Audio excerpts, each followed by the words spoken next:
бонд босгоод зарцуулах гэж байгаа нь одоо энэ жишээлбэл энэ зүгээр шатаад дуусгах зүйл. 177 тэрбум.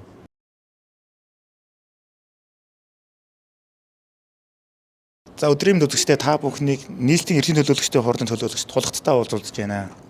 За тэгэхээр өнөөдөр нийслэлийн эрхийн төлөөлөгчдийн хурлаар нийслэлийн төсвийн тодголыг хийх хичээл 500 тэрбумын бондынхоо 177.5 тэрбумыг нь бүгд найранд хятад улсаас Коксцэн нүүрс ч юм уу нэг тим юм авахд зарцуулаа гэд засгийн газраас чиглэл ирчихсэн байгаа юм байна. За энэ дээр та бүхний байр суурь юу вэ?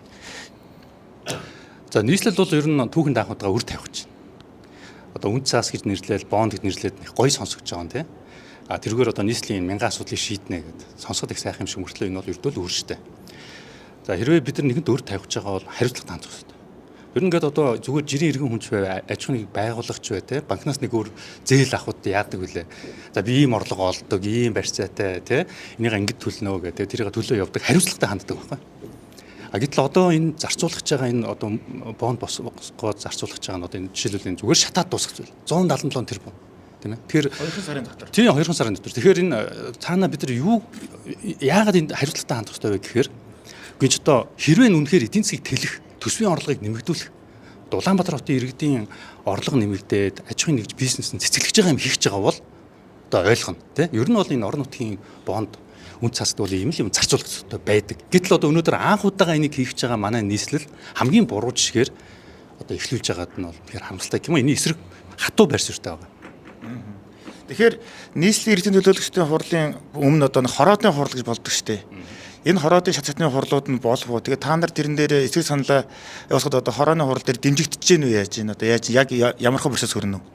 Хороодын хурал дээр бол ер нь асуудлаа бас тодруулга авч асуулт хариулт тийм ээ. Тэгээ тухайн үедээ бас саналаа хэлээд ингэ явсан. Өнөөдөр бол яг нэгдсэн журмаар ардчлал намын бүлгээс бол дүгнэлтэд танилцуулах юм. Манай бүлэг бол ер нь бол энэ дээр эсрэг байр суурьтай байгаа. Ер нь энэ 177 тэрбум 177.5 тэрбум төгрөгийг зүгээр 2 сарын хугацаанд шатаад дуусгах зүйлд биш, арай өөр үр өгөөжтэй үлдэх урт хугацаанд одоо үр дүнгээ өгөх тийм зүйл зарцуулныг бол одоо жоохон ямар боломж болцоод байдаг юм бол ер нь та бүхний хувьд бас энэ талаар сулгад тооцоолол хийсэн юм бэ нүү? За утаа бол манай одоо тулгамц хамгийн гол асуудал нэг ч тийм ээ. Тэгэхээр утааг бид нар яаж байхгүй болохгүй? Шахмал түлшээр юм уу 100-аар биш ээ. Энэ хүмүүсийг орон сууцнд оруулж иж шийдэн тийм үү. Тэгэхээр бид нар энэ орон сууцжуулах хөтөлбөр гэдэг юмыг бид нар хийх ёстой.